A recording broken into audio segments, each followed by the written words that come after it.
Psalm 91.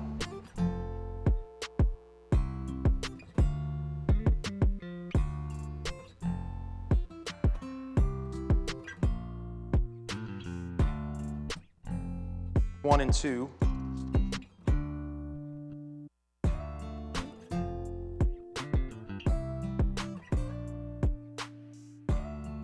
Psalmist writes these words: He who dwells the shelter of the Most High will abide in the shadow of the Almighty. I will say to Yahweh, my refuge and my fortress, my God in whom I trust. January 8th, 1956, these five missionaries, Jim Elliot, Pete Fleming, Nate Saint, Roger Youderian, and Ed McCauley,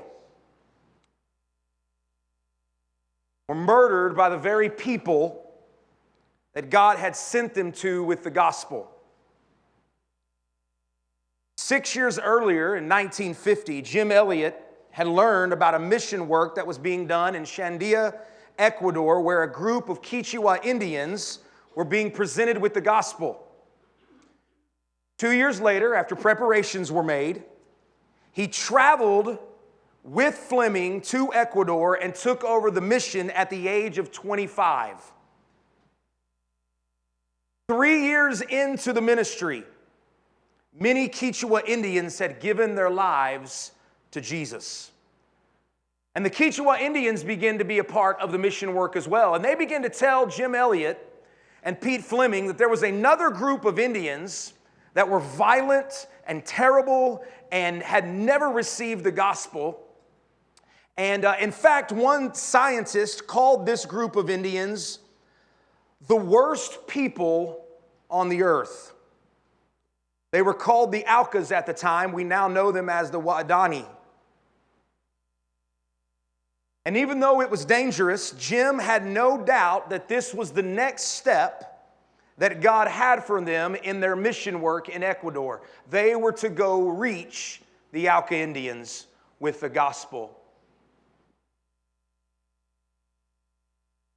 Nate Saint, a missionary supply pilot. Will you put that picture back up for me?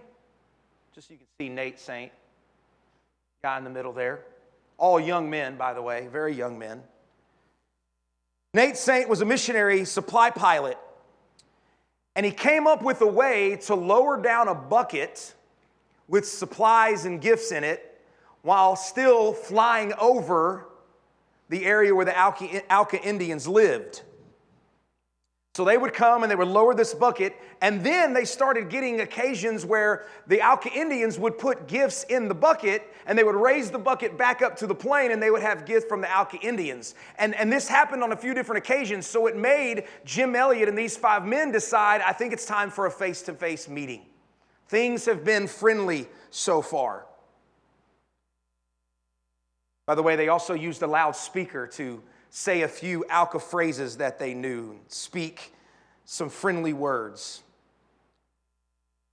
Nate Saint spotted a small beach that was capable of plane landing and hosting the missionary party. So on January 2nd, 1956, the missionaries arrived at this beach.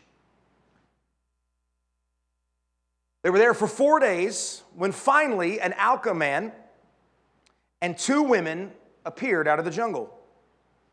Wasn't easy to communicate. Each of the men had only memorized a couple different phrases, so it wasn't great communication between the two, but things seemed to be friendly, and they were able to talk to one another a little bit. And they even shared a meal, and the man, who they nicknamed George, actually went up in the plane with Nate Saint and took a little flyover, and they came back down, and they seemed to be thrilled.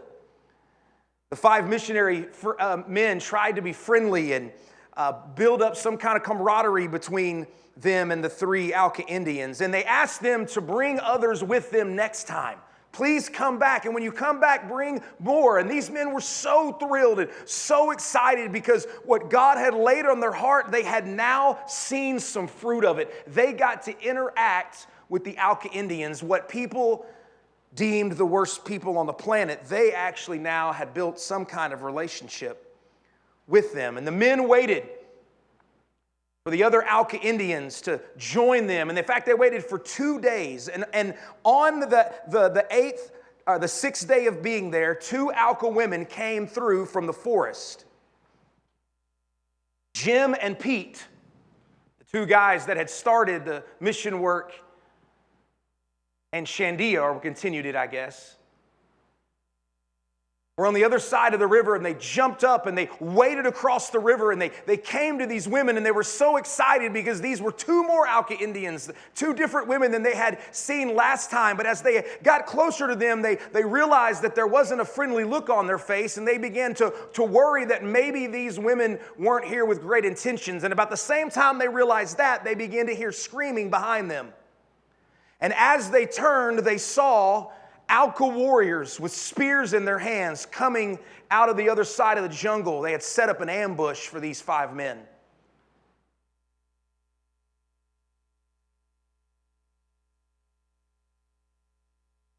Within seconds, the Auca warriors had speared through all 5 missionaries, killing them immediately.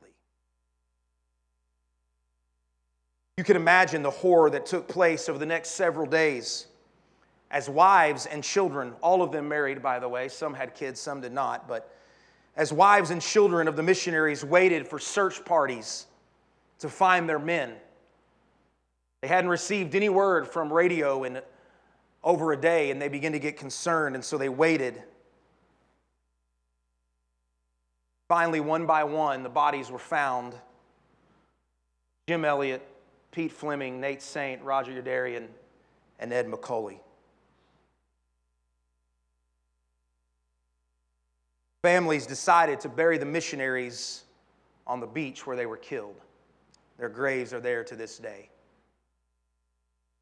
As news spread of what had happened in our country, hit all the major newspapers and magazines, it was deemed a tragedy, a terrible tragedy, as these young men's lives had been snuffed out all too soon and snuffed out so violently. But the mission work to the Auca Indians did not end.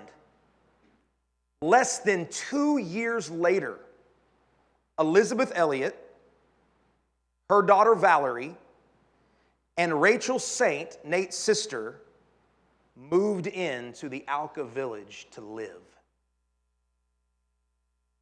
Many Aucas became Christians, including many of the murderers who were there on the beach that day. They are now a friendly tribe, and missionaries, including Nate Saint's son and his family, have lived among them ever since in Ecuador. Elizabeth Elliott wrote a biography of her husband, a biography she entitled Shadow of the Almighty. It is the very phrase that we read about in our text in Psalm 91. He who dwells in the shelter of the Most High will abide in the shadow of the Almighty. I want to look at these 2 verses this morning. And I want to put them in context with the rest of the chapter. And we're going to do this a little bit differently. I'm not going to give you point by point. What we're going to do is we're going to put the text up on the screen of these 2 verses, and we're just going to walk through some of the words. And I think as we begin to understand the words, we'll understand the passage altogether. And so I'm not going to give you points. I'm just going to underline words, and we're going to speak on those words for a few minutes and put it in the context of the entire chapter. The first word I want you to see is the word he. He who dwells in the shelter of the Most High. He. This is anyone.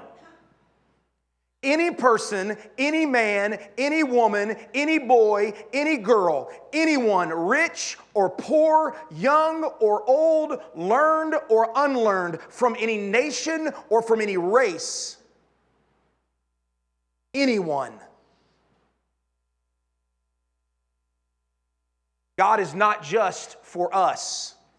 He is for the world, all tongues and all tribes. God is not a respecter of persons, and anyone who dwells in the shelter of the Most High will abide in the shadow of the Almighty. Doesn't matter where you're from. It doesn't matter your background, your culture, the way you look, how much money you have, how smart you are. The only thing that matters is that you dwell in the shelter of the Almighty. And anyone is being called to do that. He who dwells. Here's the next word. He who dwells in the shelter of the Most High will abide in the shadow of the Almighty. I could just define the word dwell and abide based upon their Hebrew definition, but I think it's important to see these words together. I think dwell and abide need to be together. I think they're supposed to be taken together. When you dwell somewhere or you abide in something, it is a place of resting, a place of remaining with constancy. It is a place of intimacy. When you dwell and you abide, it is a place that you are all the time, not just every once in a while. It's not just a place that you come and go when things are hard or when you're in trouble. You know that's how many people view God, by the way. They view God as a place to go to when you're in trouble, a place to go to when things are tough. And then when things are all going good, then you got this. I was told by a man who spent time in a federal penitentiary that there, right before the gates, before you walk out of the gates, there's a place called the Bible Graveyard. Inside that federal prison, Bibles were given away by different ministries to these men. And these men would take these Bibles, and during this troubled time when they are in federal prison and they know that their life is a mess, they begin reading that Bible. They begin praying. They begin talking about the Lord. And then as their date comes to be released and they get out, they come to that gate and they take that Bible that was given them, and many people toss it in a little hole to the right of the gate, and they called it the Bible Graveyard. Trouble's over. Difficulty's done. I needed God when things were hard, but now that I'm done, I toss my Bible in the Bible Graveyard. That's not what these two words mean. These are words that mean to dwell all the time, to abide constantly, and it is an intimate word. Anyone who rests and remains with constancy in the shelter of the Almighty will experience intimacy with God. He who dwells in the shelter, he who dwells in the shelter of the Most High will abide in the shadow of the Almighty. The shelter that we are supposed to dwell in is a place of protection. It is a place of care. It is used four basic ways in the Old Testament. It is used as a secret place where you're hidden away. It is used as the central tent of the army's camp. It is used as the most holy place in the temple, and it is used as a strong tower. In all four of the ways that those are used in the Old Testament, the word shelter is implying and driving home the idea that you are to be secure and you are to be safe and you are to have protection and you are supposed to be care. And it's probably true that when he uses this word shelter here without any kind of defining characteristic to it, he's probably thinking about all four of those ideas. It drives home the point that when we dwell and abide in the Lord, we are secure and protected. And shelter is linked with shadow there. You see that? Meaning that when anyone rests and remains in the protection of the Most High, they will rest and remain in the nearness and intimate relationship with Yahweh. And by the way, Almighty there,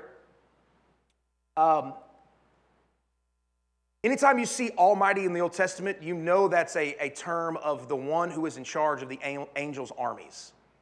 Sometimes it'll be translated Lord of Hosts, being in charge of the angels' armies. When anyone dwells and abides in the shelter of the Most High, they are going to be in this intimate nearness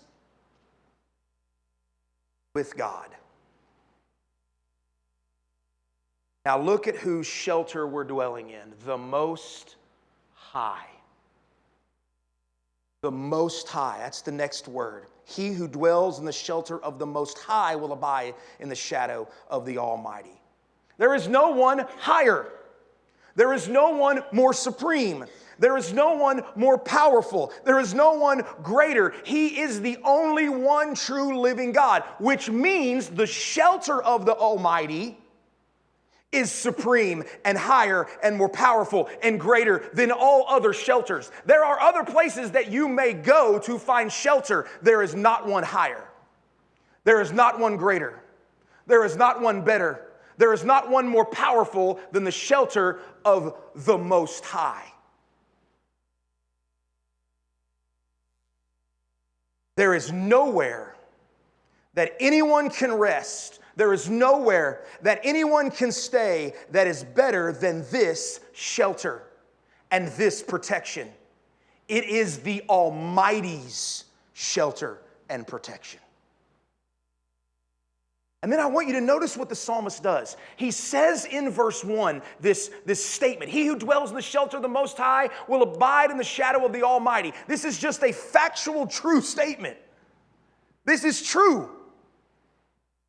But then it's not good enough just to state something that's true. You've got to make it yours. And there are a lot of people that deal with God on the basis of just agreeing that certain things are true.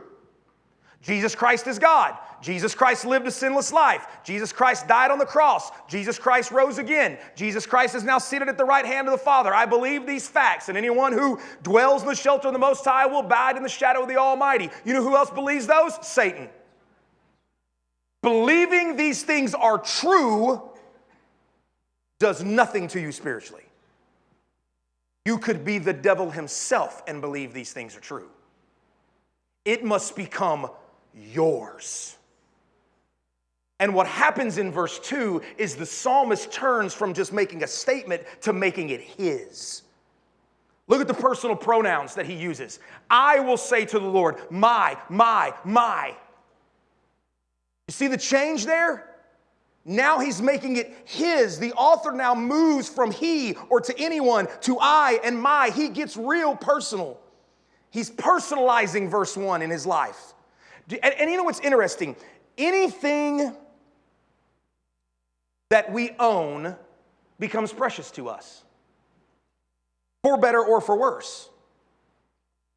It is a precious thing to call something our own. Even a child delights in a gift that they are given, and so quickly it becomes mine. There's a preciousness to this thing that I own. It's mine.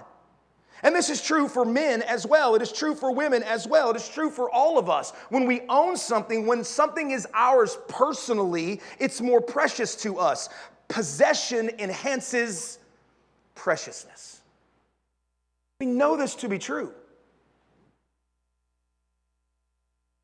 And when we possess something that we believe is precious, we will cling to it with tenacity. We will cling to it all the more. This is mine. This belongs to me. I'm going to cling to this. This is my possession. And so when we, as believers, when human beings, when anyone goes from just believing something is true to making it mine, this isn't just God, this is my God. This isn't just any Lord, this is my Lord. This isn't just any shelter, this is my shelter. This is my refuge. This is my place. Then it moves from being an abstract truth being planted in your life as the bedrock of everything you are. The author does this. I, my, I it becomes his. This relationship with God becomes his. You can hear my voice this morning. Just because you've been raised in church to believe some facts, just because you've been around Christianity long enough to agree that things are true, doesn't mean it's yours. It may have been your parents, it may have been your grandparents, it may have been your family, it may have been your city tradition, it may have been your cultural tradition. Doesn't mean it's yours. We must make it personal. What does he say personally of Yahweh? He who dwells in the shelter of the Most High will abide in the shadow of the Almighty. I will say to the Lord, my refuge, my fortress, my God. Refuge is a place you go when you are being pursued by an enemy that is too strong for you, that you cannot fight and win. You run to a refuge when you know you were in a battle that is a losing battle if you have to fight it on your own. We have an enemy, and that enemy is a fallen spiritual angel, not to mention all the angels that fell with him. We have an enemy that is the entire worldly system, and we have an enemy that is beset in us, namely our flesh, and those three enemies are too powerful for you. You cannot defeat the devil, you cannot defeat the worldly system, and you cannot defeat your flesh. They are too powerful for you. So the Lord must be your refuge. You're fighting a battle you can't win on your own, so you go to a refuge. You go to a place where the one there is strong enough to help you win. Fortress. Fortress. Fortress is a place where an enemy cannot reach you. When you think about a fortress, you think about a wall that is built around it. You think about being inside of that wall where the enemy cannot even get to you or touch you. We have a fortress in the Lord that has already made it to where those who dwell in him cannot be touched by the enemy. You're fighting an enemy that you can't win, so when you run to the refuge, that refuge becomes your fortress and the enemy cannot even get to you. And then he says, my God. This is all possible descriptions wrapped up in one. All possible honor, all possible glory, all possible power, all of that goes to my God. Yahweh is my strength. Yahweh is my protection, full of glory, honor, and power, and we can't be touched. Not just my God, my refuge and my fortress. And in order for anyone to dwell in the shelter of the Most High and abide in the shadow of the Almighty, in order for anyone to have the Lord as their refuge, fortress, and God, they must trust. The last word I want you to see. They must trust. You know what trust requires? Humility. Trust requires humility.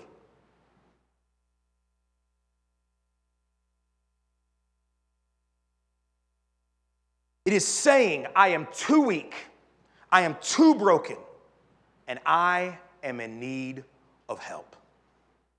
And without God's shelter, shadow, refuge, and fortress, I am done for. Done for.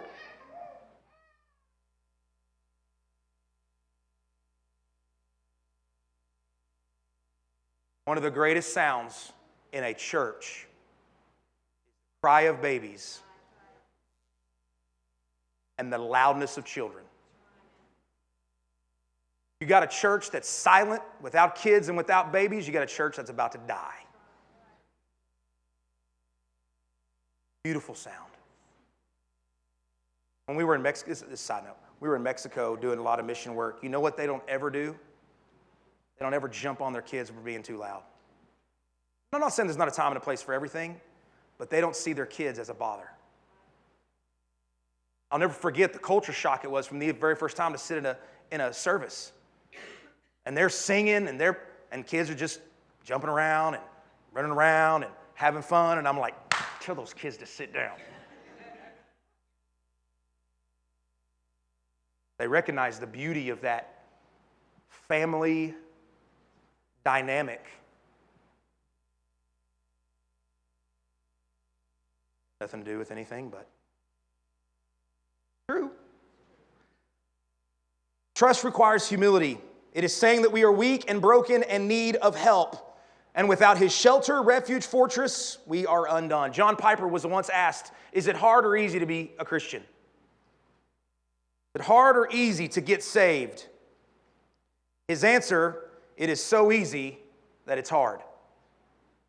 Here's what he means by that. All a human being has to do in order to be saved is humble themselves and come to God and ask for forgiveness. All a human has to do is come to God and say, I need help. I can't do this. I'm undone. I'm broken. I'm weak. I'm needy. I can't save myself. I got nothing. That's all a human being has to do. It's so easy. That takes humility, doesn't it? You know what humans don't have naturally? Humility. They don't want to come and say, I'm weak, I'm undone, I'm broken, and I need help. Their pride will not allow them to admit they need help. It's so easy that it's hard. The reality is that we are too sinful, too weak, and too broken to do even one spiritually good act on our own, much less save ourselves. The author of this psalm realizes this, and he puts his trust in Yahweh as his Savior. He who dwells in the shelter of the Most High will abide in the shadow of the Almighty. I will say to Yahweh, He is my refuge, my fortress, my God, in whom I trust. Now I want to take these two verses and put them in context. Look at what the psalmist says happens when someone puts their trust in Yahweh.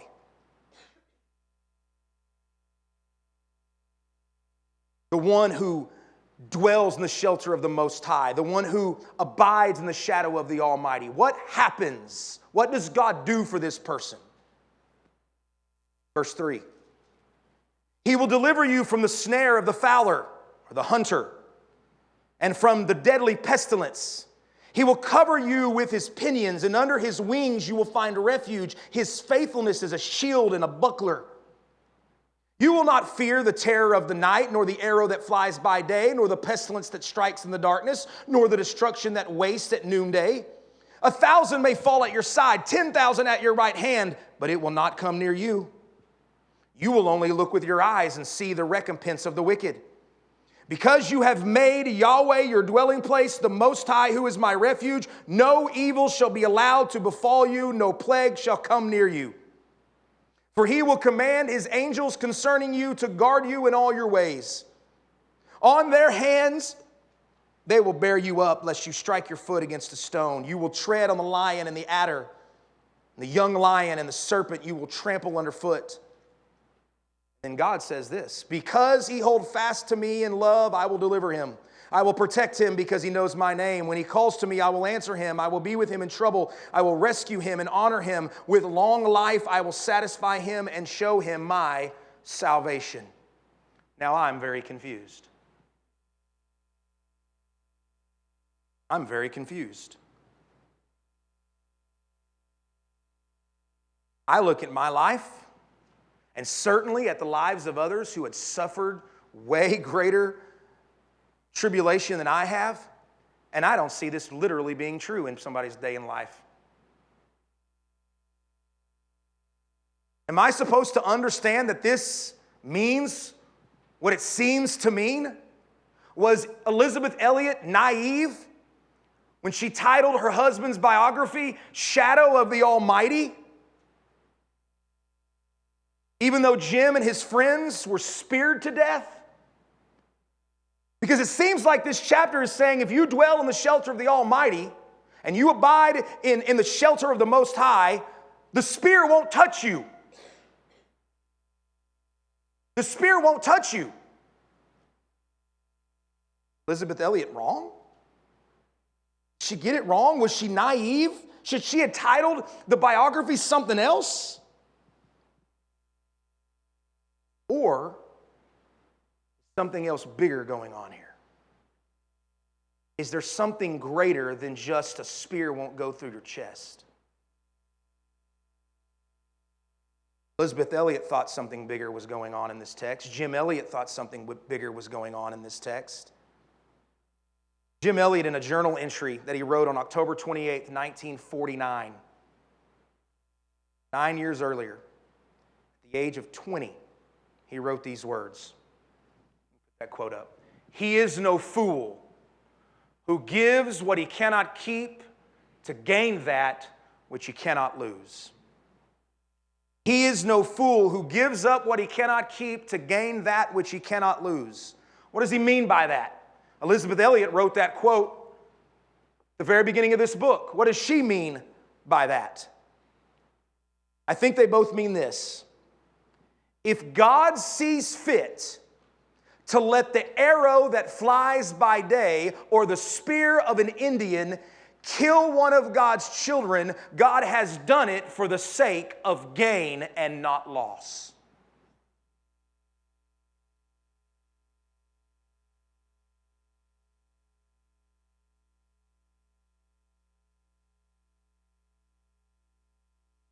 Jim Elliot said, to gain what he cannot lose.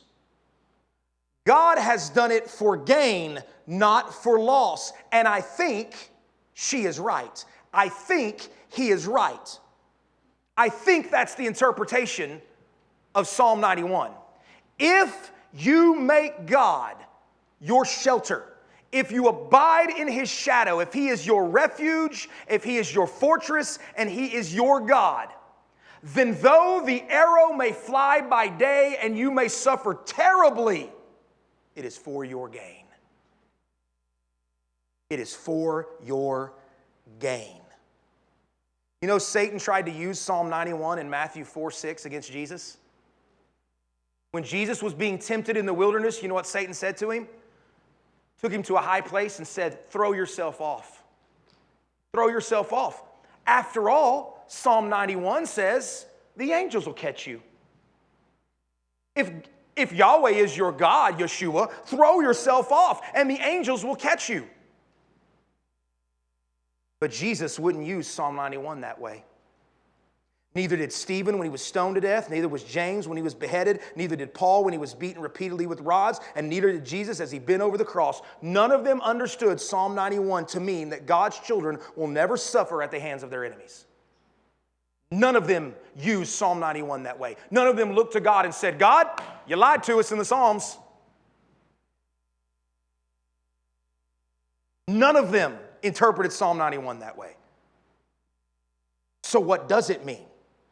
What does it mean to abide in the shadow of the Almighty if you can be killed in the shadow of the Almighty? Well, looking through the prism of Jesus and his victory on the cross, we can see that this passage does in fact mean a great deal more. When we abide in the love of God, trusting in his love, his wisdom, and his power, we are protected from everything that could destroy us finally and utterly. We can give up everything else knowing that at the end we gain Christ and everything that comes with him. We can give that which we can lose to gain that which we cannot lose. When we abide in the shadow of the Almighty, nothing or no one has the final say in our lives except Jesus, and we win. The Auca Indians did not have the final say in the life of Jim Elliot and his four friends. They were dwelling in the shadow of the Almighty. They gave up that which they could lose to gain that which they could never lose. I think Romans chapter 8, verses 32 and 37 wraps this all up for us. She's going to put the whole text in front of them. I'm not going to read the whole thing at one time, but I want to show you. Let's start in verse 32. He who did not spare his own son, but gave up for us all, how will he not also with him graciously give us all things? So God the Father did not hold the greatest thing he has back from us, his son. If he's given us the greatest of what he has, will he not then give us the rest? Will he not give us everything else? He will. He will. He argues that if we are in the love of Christ, in the shadow of the Almighty, then nothing can separate us from the love of God in Christ. Then he throws out a few possibilities of what might try to separate us. He's probably quite aware of Psalm 91. Look at verse 35. Who shall separate us from the love of Christ? Shall tribulation, or distress, or persecution, or famine, or nakedness, or danger, or sword? So even the Psalms knew God's people are going to die for doing good. And then look at what he does in verse 36. He quotes, in verse 36 of Romans 8, he's going to quote Psalm 44, verse 22. As it is written, for your sake we are being killed all the day long. We are regarded as sheep to the slaughter.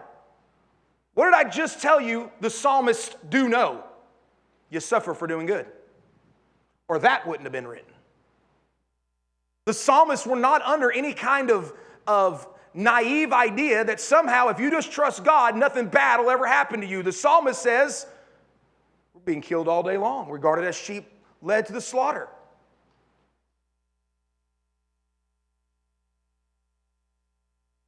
So here's what we're promised so far in Romans 8.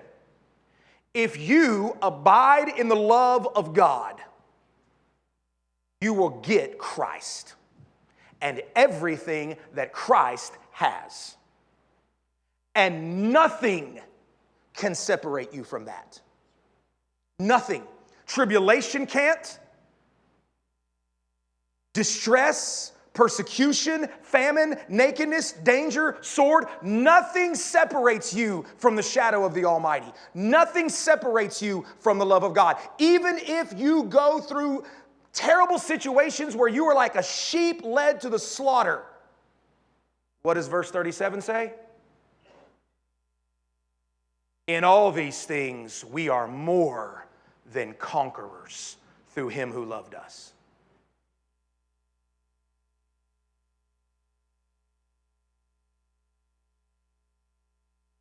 Doesn't that seem to be what Psalm 91 is saying? He who dwells in the shelter of the Most High will abide in the shadow of the Almighty, and nothing can touch you. Why? You're in the love of Christ. You get Christ. And even if this body is broken and burned and my head's cut off and I am killed and I experience terrible, terrible persecution, guess what? The enemy doesn't get to touch me.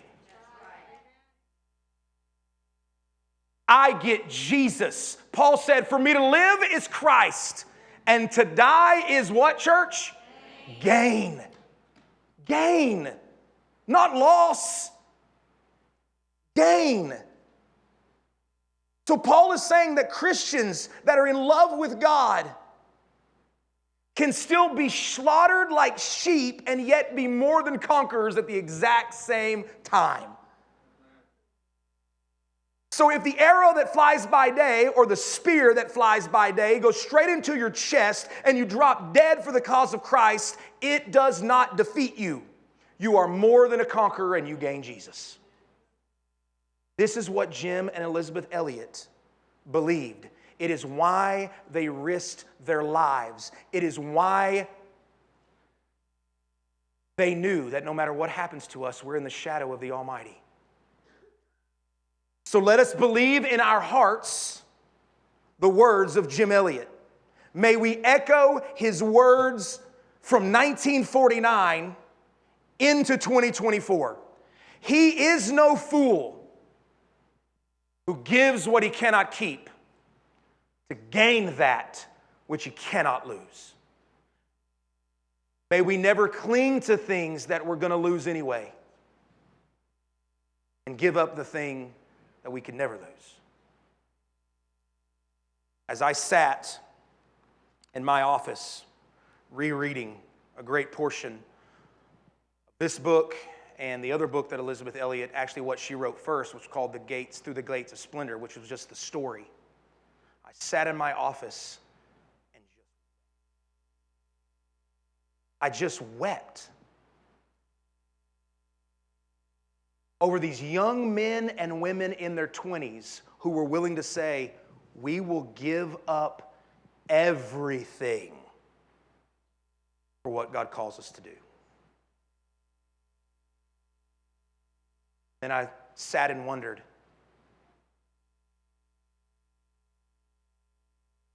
how many professing believers, church, in our states, and in our nation, can't do just the simple things like pick up their Bible and read it?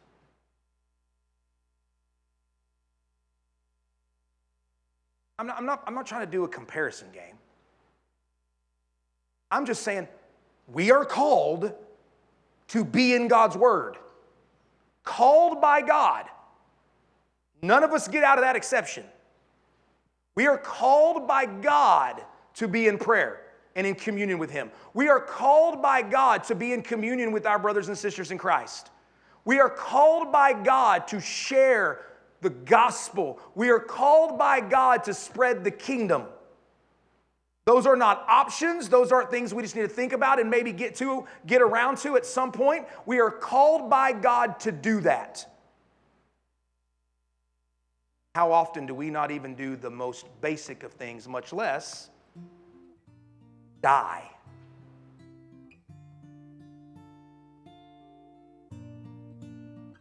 I don't want this to be guilt trip. I want this to be inspiring.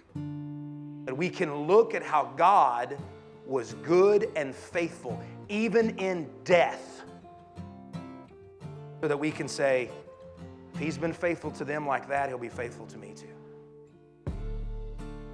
And whatever I got to go through, whatever happens to me, even if I, sheep being led to the slaughter, I am more than a conqueror. I get